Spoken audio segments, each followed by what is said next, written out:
liquidated. We have to get rid of that. That's a burden. We're just kind of put it in.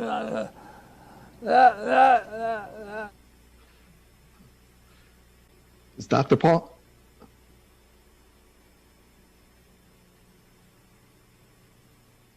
In the years following the birth of the Tea Party, the American publishing industry oversaw a surge in books that attempted to critically reflect on the country's backlash to its first black president. With a ravenous and occasionally indiscriminate fervor, publishing houses uniformly seized on the moment to document this striking metamorphosis of American conservatism. While this resurgence has undoubtedly given us important contributions, virtually all of them have originated from a broadly liberal left perspective.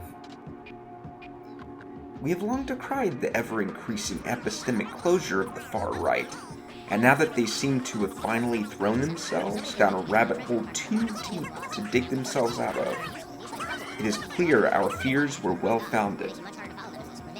But we should take care not to dig a hole of our own. In these divided times, it is more important than ever that we get some of our information straight from the horse's mouth, especially if we hate horses. Fuck you! Thankfully, there does exist a useful historical supplement to the left liberal monopoly on histories of the American right. It is a peculiar piece created by no less an authority than former Congressman Ron Paul, the irascible libertarian Republican from Texas. In a now nearly 2-year-old video, Paul provides one of the most singular accounts of modern political history in living memory. Shamefully, it has gone completely ignored in both the media and the academic mainstream. Indeed, even the right's public intellectuals have thus far failed to acknowledge it, possibly out of a distaste for the sort of unapologetically avant-garde presentation with which Paul approaches the piece. Shirking the standard narrative form, Paul opts instead to communicate through the polarizing medium of performance art.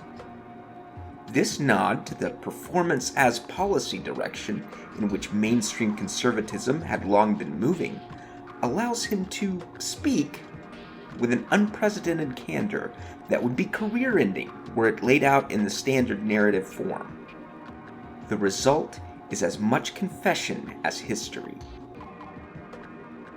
With an almost Joycean playfulness, Paul treats every second deliberately. Packed into a mere 21 seconds of visual and performative metaphors is a story that would take tens, if not hundreds of pages to convey in traditional historical writing. With the canny flair of a lifelong storyteller, Paul drops us in medias res. The first word the viewer hears is the end of an unheard sentence. Liquidated. Without the rest of the sentence, the viewer is left with a number of questions. How far back is he starting? Is he talking about Vietnam hawks' attempted liquidation of the Viet Cong? Or perhaps, as befits a libertarian, he is alluding more generally to the famous right-wing flair for converting publicly owned assets into privately held cash. The reality is that he is alluding to all of these things, because Paul knows better than anyone that the GOP is fundamentally a coalition of neoconservative warmongers and free market zealots. Yet these allusions merge into a grander narrative: liquidation as politics. The next line hammers this point home. We have to get rid of that. We have to get rid of that.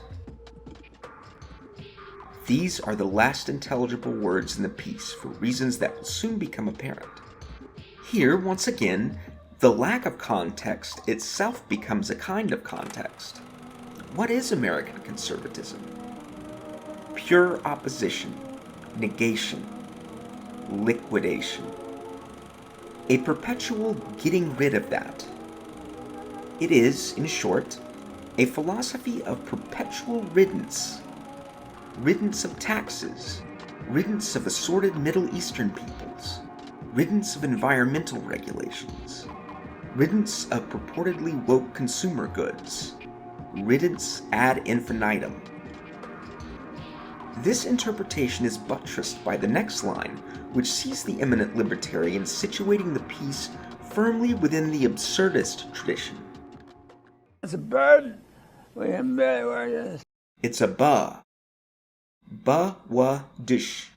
Here's the thing about pure riddance. It has no meaningful content in and of itself.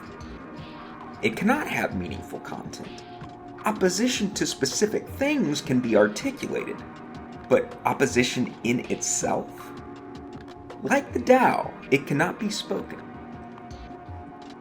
Thus, whenever the conservative begins to expand on their much-vaunted higher values, which they purport transcend a mere getting rid of that, they cannot help but flail about, speaking in catchphrases that immediately collapse into gibberish. Family values, free market principles, states' rights, dish. Continuing this line of thought, Paul proposes cha, bahaha, bihaha, iyada. As he delivers this line, his face slowly droops into an incredulous frown. Not even he believes what he is saying anymore. He is going through the motions, disinterestedly tossing empty calories at a base no longer capable of distinguishing between red meat and vaguely steak-shaped bits of cardboard someone had their child go over with a red crayon. He is Lindsey Graham. He is Ted Cruz. He is even, for a brief moment, Rod Dreher. And then, la, la, la, la. It's all a song and dance now. La, la, la. Whatever genuine ideas conservatives may have had a few decades ago now lie ossified under some oligarch's floorboards. In their place are thought-terminating cliches stacked on top of each other and wearing an unconvincing hairpiece and bow tie. The ruse was up the second erstwhile libertarians, like the Koch brothers, opted to keep the teat uncupped for the most authoritarian president in over a century, if not when Christian nationalists threw their weight behind an atheist serial adulterer and sex pest. But the pretense is half-assed.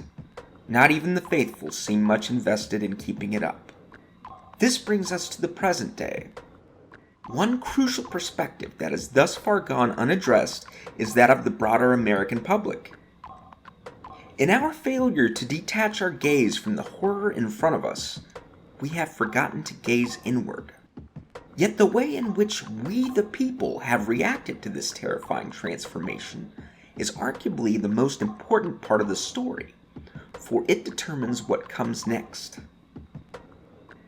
It is not until almost halfway through Ron Paul's piece that the character of America makes an entrance. Our national avatar arrives in the form of a doughy bald man, mouth agape in understated horror. He appears clammy and anxious. His best days clearly in the rear view, he is flanked on stage right by a closed curtain. Above him hangs a photograph appearing to depict a sunset, though one imagines he believes it to be a sunrise. The man tenses up. What has he just witnessed? He takes a deep, halting breath, as if just plunged into a frozen lake. Is Dr. Paul? Is Dr. Paul okay? He's not able to process an answer, not now. His mouth contorts briefly, instinctively, into that quintessentially American expression, the forced smile. Maybe it's a prank. The bald man exhales. Is this for a reality show?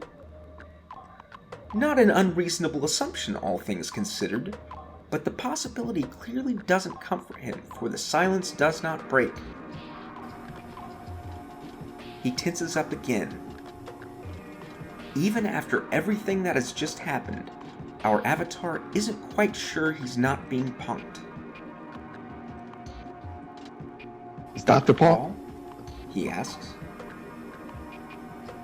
There is no response as Mr. America utters the last words of the piece. The remaining 6 seconds, almost a full quarter of the production's runtime, sees the camera linger cinema verite style on his subtly expressive face. His mouth faintly teases another awkward smile before capitulating to reality. But even then, he remains frozen. Surely someone else will intervene. A few more seconds go by, teasing the audience with an answer to that final rhetorical question. But these feel like an eternity. And as the video ends, there is only silence.